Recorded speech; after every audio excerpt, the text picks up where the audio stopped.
अगर आपको हमारी वीडियो पसंद आई हो तो लाइक करें, शेयर करें, सब्सक्राइब करें और नीचे बेल आइकन को जरूर दबाएं। अभिमन्यु के इस YouTube चैनल में आपका फिर से स्वागत है। कल अपने प्लांट फिजियोलॉजी को शुरू किया था। प्लांट फिजियोलॉजी में कुछ बिंदुओं पर चर्चा की थी, जैसे कि विसरण के महत्व, विसरण को प्रभावित करने वाले कारक, इसी प्रकार परासरण का महत्व, झिल्लियों के प्रकार, विलयन के प्रकार, इन सभी के बारे में हमने पीछे के वीडियो में चर्चा कर ली है। आज अपने जीव द्रव्य कुंचन, जीव द्रव्य विकुंचन, इन सभी के बारे में पढ़ेंगे। इस टॉपिक में से हर कॉम्पिटिटिव एग्जाम के अंदर क्वेश्चन आता है। जीव द्रव्य कुंचन प्लाज्मोलाइसिस कहलाता है। जीव द्रव्य कुंचन क्या होता है कि यदि किसी भी पादप कोशिका को अति प्रासरी विलयन में या हाइपरटोनिक सॉल्यूशन में रखा जाता है तो उस कोशिका के कोशिका द्रव्य से जल के अणु बाह्य परासरण की क्रिया से बाहर मुक्त हो जाते हैं, जिसके कारण कोशिका द्रव्य सिकुड़ करके एक कोने में एकत्रित हो जाता है और इसी घटना का नाम जीव द्रव्य कुंचन है। जीव द्रव्य विकुंचन इसका विपरीत है। यदि जीव द्रव्य कुंचित कोशिका को अलपरासरी विलयन यानी जल के अंदर भी रखा जाए तो वह जल को अंतःप्रासन के द्वारा अवशोषित करके पुनः अपनी सामान्य अवस्था में आ जाती है। इस प्रकार की घटना को जीव द्रव्य विकुंचन या डीप्लाज्मोलाइसिस कहते हैं और ये दोनों एक दूसरे के विपरीत है। जीव द्रव्य कुंचन का हमारे दैनिक जीवन में विशेष महत्व है। जीव द्रव्य कुंचन की क्रिया के द्वारा ही अचार, मुरब्बा, जैम, जेली जैसे खाद्य पदार्थों को हम लंबे समय तक सुरक्षित रख सकते हैं। तो यहाँ पर जो डायग्राम दे रखा है जीव द्रव्य कुंचन और विकुंचन को दिखा रहा है, जिसमें आप देख सकते हो कि पहली जो स्थिति है सामान्य पादप कोशिका है। हमने क्या किया, सबसे पहले एक बर्तन के अंदर अति प्रासरी विलयन को लिया, चीनी या नमक का घोल लिया और इस विलयन के अंदर एक पादप कोशिका को रखा।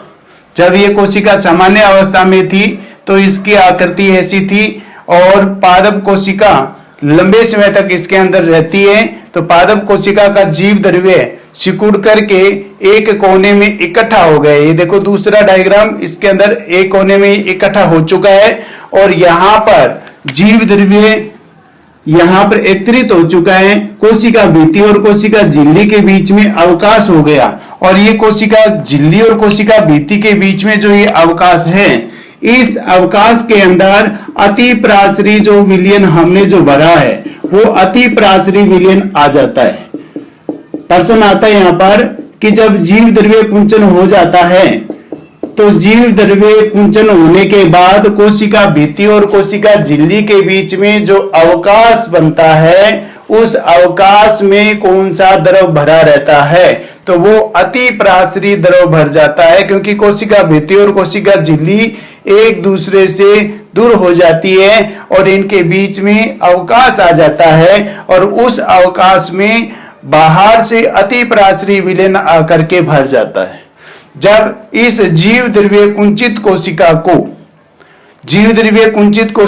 को वापिस जल जैसे विलायक में रखते हैं या अलपरासरी विलयन में रखते हैं तो ये जीव द्रव्य जल को अवशोषित करके पुनः अपनी अवस्था, सामान्य अवस्था को ग्रहण कर लेता है और कोशिका झिल्ली और कोशिका भित्ति एक दूसरे के पास आ जाती है, सट जाती है और जीव द्रव्य पुनः फैल जाता है। उस घटना का नाम जीव द्रव्य विकुंचन है और ऐसी कोशिका जीव द्रव्य विकुंचित कोशिका कहलाती है। ये जो तीन डायग्राम दे रखे हैं, इन तीनों डायग्राम में पहली तो सामान्य पादप कोशिका है, दूसरी जीव द्रव्य कुंचित कोशिका है और तीसरी वाली जो है जीव द्रव्य विकुंचित कोशिका दिखा रही है। तो इसमें आपको इतना ध्यान देना है कि जीव द्रव्य कुंचन होता क्या है और जीव द्रव्य विकुंचन क्या होता है, इन सभी के बारे में चर्चा करनी है।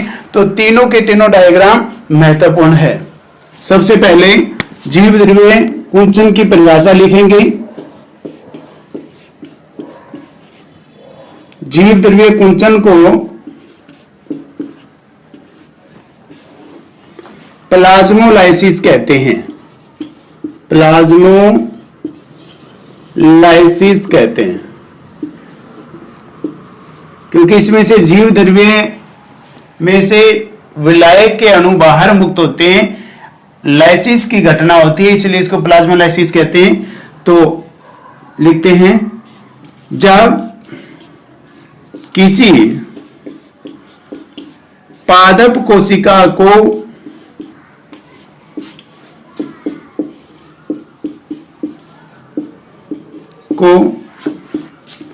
अतिप्रासरी, इसको अंग्रेजी में बोलते हैं हाइपरटोनिक सॉल्यूशन, हाइपरटोनिक।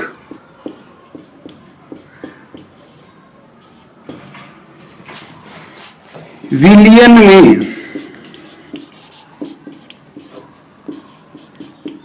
रखा जाता है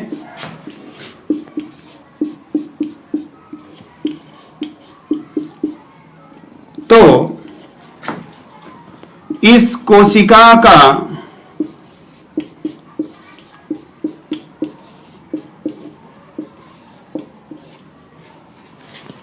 जीव द्रव्य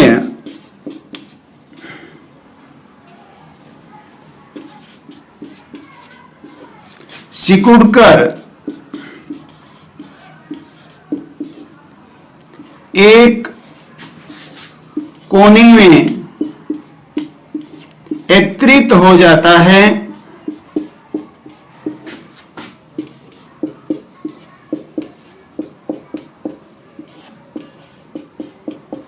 जिसे जीव द्रव्य कुंचन कहते हैं। और ऐसी कोशिका जीव द्रव्य कुंचित कोशिका कहलाती है, प्लाज्मोलाइज्ड सेल कहलाती है, जीव द्रव्य कुंचित कोशिका कहलाती है, जिसका जीव द्रव्य सिकुड़ जाता है, एक कोने में इकट्ठा हो जाता है। ऐसी पादप कोशिका जीव द्रव्य कुंचित कोशिका कहलाती है। अब जीव द्रव्य विकुंचन इसका विपरीत होता है, और जीव द्रव्य विकुंचन क्या होता है उसके बारे में भी हम चर्चा कर लेते हैं। अगला आता है जीव द्रव्य विकुंचन।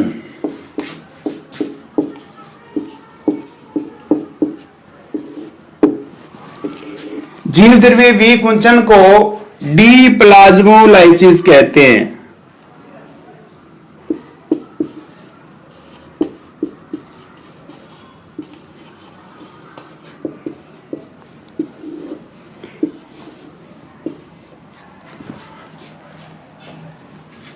जब किसी जीव द्रव्य कुंचित कोशिका को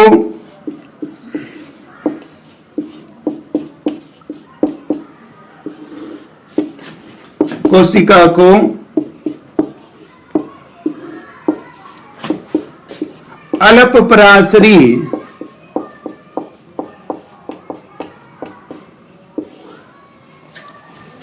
विलियन में रखा जाता है,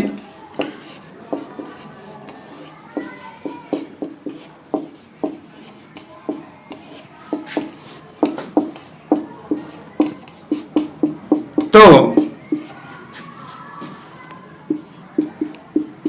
सिकुड़ा हुआ जीव द्रव्य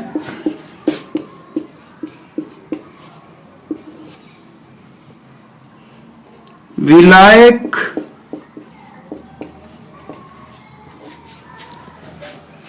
अणुओं को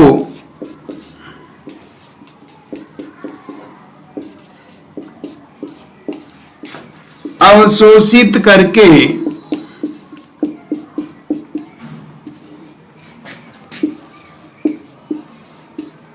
पुनः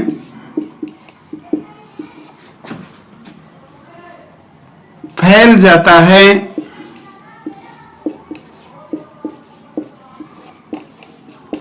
और कोशिका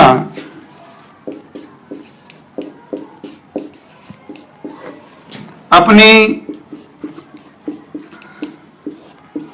सामान्य रूप को ग्रहण कर लेती है।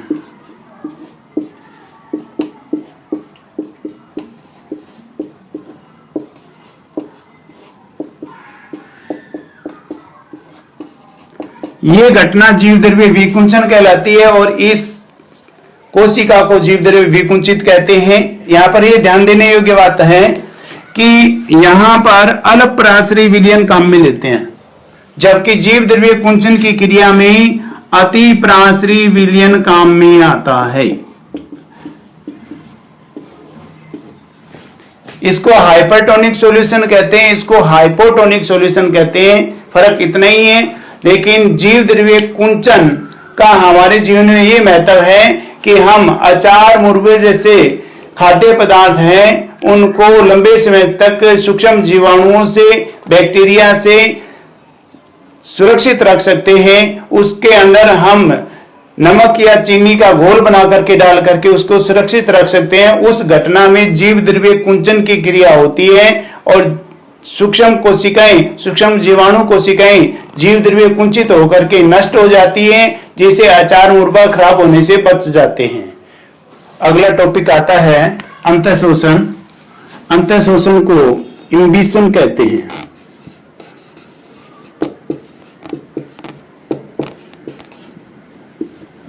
जिस प्रकार परासरण का, विसरण का हमारे दैनिक जीवन में उपयोग है, उसी प्रकार अंतःशोषण का भी है। क्योंकि अंतःशोषण की क्रिया जो है हम कई एग्जाम्पल लेकर के समझेंगे। अंतःशोषण क्या होता है पहले इसको समझते हैं। अंतःशोषण क्या होता है कि ये प्राशन से थोड़ा भिन्न है, क्योंकि प्राशन की क्रिया जो होती है, जब अंतःप्राशन होता है तो अंतःप्राशन की क्रिया में जल के अणु जो है वो अर्धपारगम्य झिल्ली से भेद करके कोशिका में जब प्रवेश करते हैं तो कोशिका द्रव्य के आयतन में वृद्धि होती है और वो जल के अणु विलयन रूप में बदल जाते हैं। लेकिन अंतःशोषण की क्रिया में ऐसा नहीं होता। अंतःशोषण की क्रिया में जल का अवशोषण अंदर की ओर, भीतर की ओर होता है, लेकिन जल भीतर की ओर प्रवेश करने के बाद विलयन में नहीं बदलता। ये अंतःशोषण का एक मुख्य कारण है। तो यहां पर अपने बात करेंगे अंतःशोषण के बारे में। तो अंतःशोषण अवशोषणीय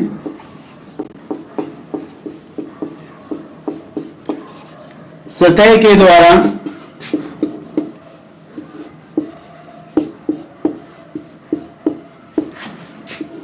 जल के अणुओं को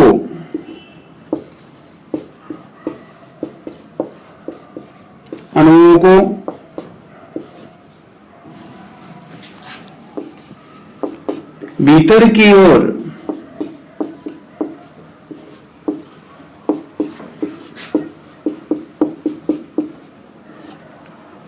चूस लिया जाता है।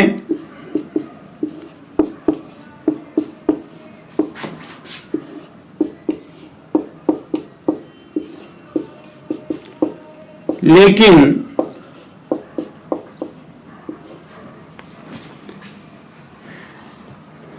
विलयन का निर्माण नहीं होता।